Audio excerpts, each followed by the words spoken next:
میرے پورے مسلمانوں سے اپیل یہ ہے کہ ہم تمام کو ایک پالیسی اور ایک اصول بنانا چاہیے کہ ہمارے مسجدوں میں جو 65 سال کے اوپر ضعیف ہیں ان کو ہم روکے کم سے کم 1 جون کے پورے مہینے ختم ہونے تک، کیونکہ ان کے جسم میں امیونٹی کم ہو جاتی ہے، مختلف خدا نخواستہ اگر ان کو ڈائبٹک ہے، بیماریاں ہیں، تو باڈی میں وائرس سے مقابلہ کرنے کی طاقت کم ہو جاتی ہے۔ تو میں یہ اپیل کر رہا ہوں کہ 8 جون کو انشاءاللہ تو کھل جائیں گے، مگر کم سے کم جون کے ختم ہونے تک ہمارے جو 65 سال کے اوپر جو ضعیف افراد ہیں ان کو ہم سمجھائیں، ان سے ریکویسٹ کریں کہ کم سے کم جون کے ختم ہونے تک آپ تھوڑا مسجد کو مت جائیے، گھر میں نماز پڑھیے۔ جو نوجوان ہیں جو ذرا مسجدوں کو کم جاتے، اب وہ جا کر مسجد کو آباد رکھے۔ تیسرے یہ کہ مساجد میں اگر کارپیٹ ہے اور اس کارپیٹ کو نکال سکتے آپ تو فوراً نکال کر پتھر کے اوپر نماز پڑھنا چاہیے، کیونکہ کارپیٹ میں ایپیڈیمولوجسٹ اور جتنے ہیلتھ ایکسپرٹس سے ڈاکٹرز وہ بولتے ہیں کہ کارپیٹ میں بہت سے جراثیم جم جاتے اور اس سے ہو سکتا ہے کہ خدا نخواستہ کسی کو وائرس لگ سکتا۔ تو چوتھی بات کام ہم کو یہ کرنا چاہیے کہ مساجد میں بیت الخلاء اور وضو کا انتظام نہ رکھیں، کیونکہ وہ وضو کرتے کلی کرتے اور پھر آپ آ کے نماز پڑھتے تو لوگ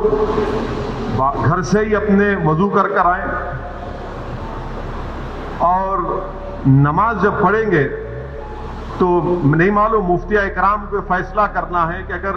پوری دنیا میں جہاں جہاں مساجد کھولے گئے، چاہے وہ مسجد نبوی ہو، حرم شریف مکے میں ہو، یا ٹرکی ہو، یا دوسرے مقامات پر، ہمیشہ کی طرح جو کھندے سے کھندا ملا کر سب بنتی تھی ویسا نہیں بن رہی اب۔ تو کیا مفتی اکرام یہ فیصلہ دے سکتے پورے ملک میں کہ بھائی جب 8 تاریخ سے مساجد کھولے جائیں گے تو سوشل ڈسٹینسنگ کو برقرار رکھتے ہوئے ہم سب بندی کریں نماز کی؟ یہ ہمارے مفتیوں کو سوچنا پڑے گا کہ کتنا یہ کر سکتے کیا، کیونکہ مختلف ممالک میں ہو رہا ہے۔ تو میں تو گزارش کروں گا ہمارے علماؤں سے کہ وہ بھی اس کا فیصلہ کر لیں، مگر دوسرے جو 4 چیزیں میں کہا ہوں اس پر یقیناً غور کریے آپ۔ میں کسی سے نہیں کہہ رہا ہوں کہ مسجد کو مت جائیے،